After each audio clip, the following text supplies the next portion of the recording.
Olá a todos, sempre é uma imensa felicidade estar com vocês para estudar, para refletir sobre a doutrina espírita e a história do movimento espírita, especialmente sobre os temas tratados no livro O Legado de Allan Kardec.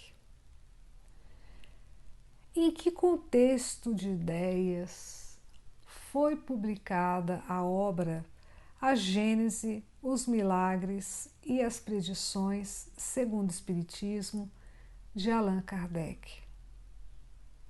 Allan Kardec explica que, nos seus 10 primeiros anos, ou seja, de 1857 a 1867, a doutrina espírita reuniu ao redor de si pessoas que já tinham a intuição dos ensinamentos espíritas. Desse modo, bastava que fossem apresentados os ensinamentos espíritas para que essas pessoas os compreendessem e os aceitassem. Houve, portanto, uma grande receptividade à doutrina espírita e uma expansão do movimento espírita. Por outro lado, no início de 1867, Allan Kardec também explica que a doutrina espírita teria que enfrentar, a partir de então, um período caracterizado pela necessidade de lidar mais diretamente com as opiniões refratárias. E de onde provinham essas opiniões refratárias? Provinham basicamente do fanatismo religioso e da incredulidade materialista. Apesar de que a incredulidade materialista era minoritária, ela tinha se expandido nos últimos anos. Então foi nesse contexto de ideias que Allan Kardec publicou A Gênese, os Milagres e as Predições segundo o Espiritismo. E encontramos na Revista Espírita, de fevereiro de 1868, uma comunicação de São Luís, datada de 18 de dezembro de 1867, dada pelo médium Delian. Mais adiante vamos falar mais sobre Delian, que é um personagem muito importante para nosso estudo e reflexão, né? E essa comunicação trata da obra A Gênese, os Milagres e as Predições segundo o Espiritismo. E nós vamos aqui destacar duas breves passagens dessa comunicação, né? A primeira é a seguinte, né? É a afirmação de que esta obra, A Gênese, os Milagres e as Predições segundo o Espiritismo, chega no momento oportuno. Esta obra chega justamente nesse contexto de ideias, né? É a obra adequada para lidar com esse contexto de ideias, né? Então, esta obra chega no momento oportuno. Também nessa comunicação sobre o efeito da obra A Gênese, os Milagres e as Predições segundo o Espiritismo, afirma-se o seguinte: então a Gênese, né, poderá assegurar ainda mais os fundamentos da crença espírita nos corações que já a possuem, né? Então, um primeiro efeito: A Gênese poderá assegurar ainda mais os fundamentos da crença espírita nos corações que já a possuem.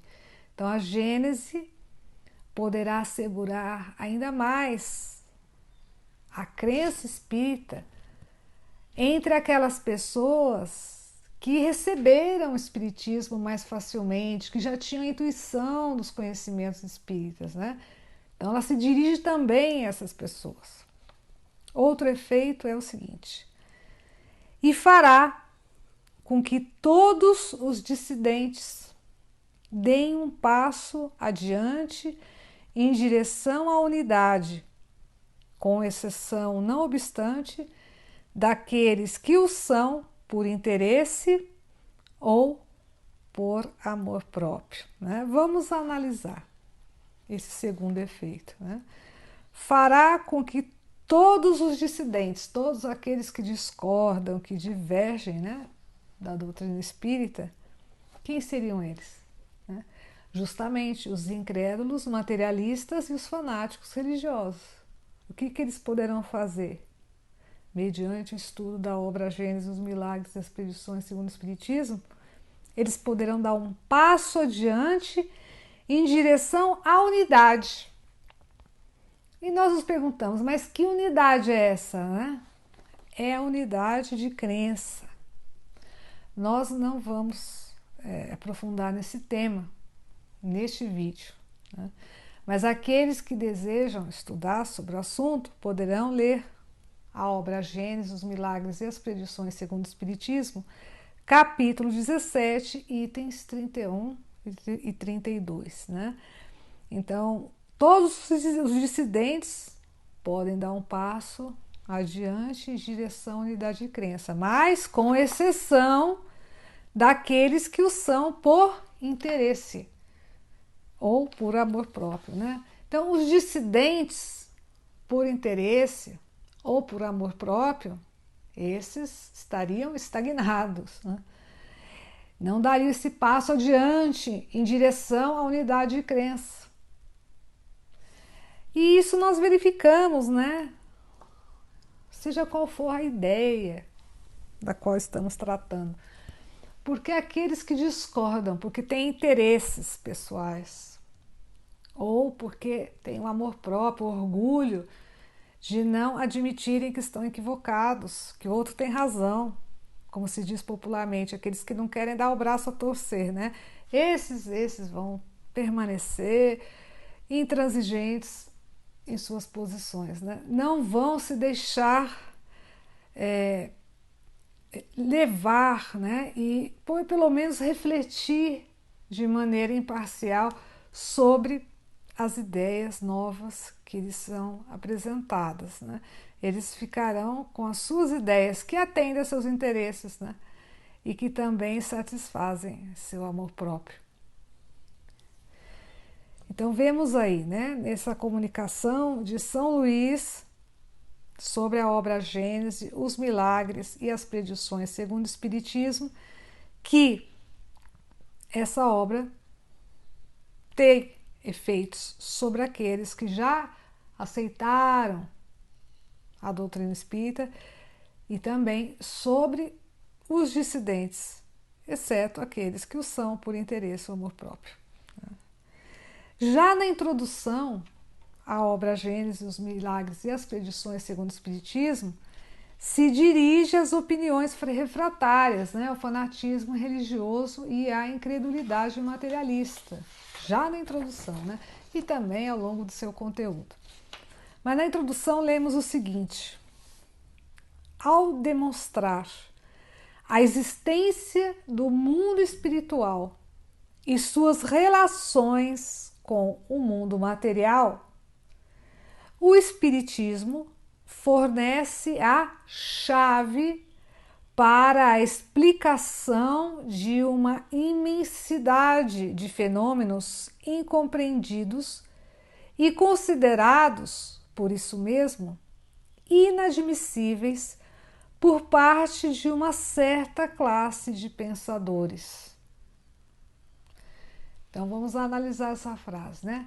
Em suma, o Espiritismo explica fenômenos, né, com base na relação entre o mundo espiritual e o mundo material. E certa classe de pensadores, ou seja, os incrédulos materialistas, sem essa chave, né, sem essa explicação dada pelo Espiritismo, o que eles vão achar desses fenômenos? Vão achar inadmissíveis, impossíveis. Né? Esses fatos, ou seja, esses fenômenos, são abundantes nas Escrituras. E é pela falta de conhecimento das leis que os regem que os comentadores dos dois campos opostos. Quais são esses dois campos opostos? Os fanáticos religiosos e os incrédulos materialistas, né? Então, é pela falta de conhecimento das leis que os regem que os comentadores dos dois campos opostos, movendo-se sem cessar no mesmo círculo de ideias, uns fazendo abstração dos dados positivos da ciência. Quem são eles? Os fanáticos religiosos. Não consideram a ciência. Né? E os outros do princípio espiritual? Quem são esses outros? Os incrédulos materialistas. Não consideram o princípio espiritual. Então, desse modo, eles não puderam atingir uma solução racional, eles não conseguem explicar racionalmente esses fatos. E onde está essa solução? Essa solução encontra-se na ação recíproca do espírito e da matéria. Né? Então vemos aí, né, que desde a introdução à obra A Gênese, os Milagres e as Predições segundo o Espiritismo, dirige-se também às opiniões refratárias, aos incrédulos materialistas e aos fanáticos religiosos. Né? É uma obra, vemos, profunda. E podemos fazer muitas reflexões sobre esse tema. Né? Mas vamos propor uma. Muitas vezes nós nos referimos aos fanáticos religiosos e aos incrédulos materialistas como se fossem os outros e não nós mesmos. Né? Mas nós sabemos que a pluralidade das existências corporais é uma realidade. Então, ao longo de várias encarnações, é possível que nós tenhamos tido uma postura acentuada em maior ou menor medida, né? Como incrédulos materialistas ou como fanáticos religiosos. E será que atualmente, nesta encarnação que estamos vivendo, não trazemos algumas tendências de incredulidade materialista ou de fanatismo religioso, com as quais também temos que lidar? Além dessas tendências de encarnações anteriores, será que o meio no qual nós nos desenvolvemos nesta encarnação também não contribui para que possamos ter de maneira mais ou menos acentuada uma tendência fanática religiosa ou incrédula materialista? Né? Então, essa obra, A Gênese, os Milagres e as Predições segundo o Espiritismo, poderá ajudar muito, né, a lidar com os incrédulos materialistas, com os fanáticos religiosos, mas também com a incredulidade materialista e com o fanatismo religioso que ainda podem estar dentro de nós mesmos. Né? E diríamos mais que o estudo das obras de Allan Kardec, o estudo direto dos próprios textos de Allan Kardec poderá ajudar-nos muito a superar tendências incrédulas materialistas, fanáticas, religiosas que podem existir dentro de nós mesmos. Mas não é um estudo voltado para a memorização. É um estudo voltado para a reflexão, especialmente para promover o nosso autoconhecimento, a nossa autoanálise, o nosso progresso intelectual e moral. Diante de um ensinamento espírita, perguntar-nos o que isso quer dizer, né? O que isso significa para mim? Como que eu posso aplicar esse ensinamento em minha conduta? E como a minha conduta pode influenciar positivamente o meio no qual eu atuo? E essa é a proposta, sempre tem sido a proposta dos nossos estudos sobre a doutrina espírita, queridos amigos. E agradecemos imensamente, de todo o coração, a participação de vocês, as perguntas que nos têm sido feitas, que também nos ajudam a estudar, a refletir mais. Agradecemos a divulgação desses vídeos. Fiquem à vontade para divulgar esses vídeos. Agradecemos a todos os sites, canais de YouTube, páginas de Facebook, perfis em Facebook que estão divulgando esse estudo, especialmente a Rádio Portal da Luz e o pool de emissoras de rádio espíritas que estão transmitindo estes nossos estudos.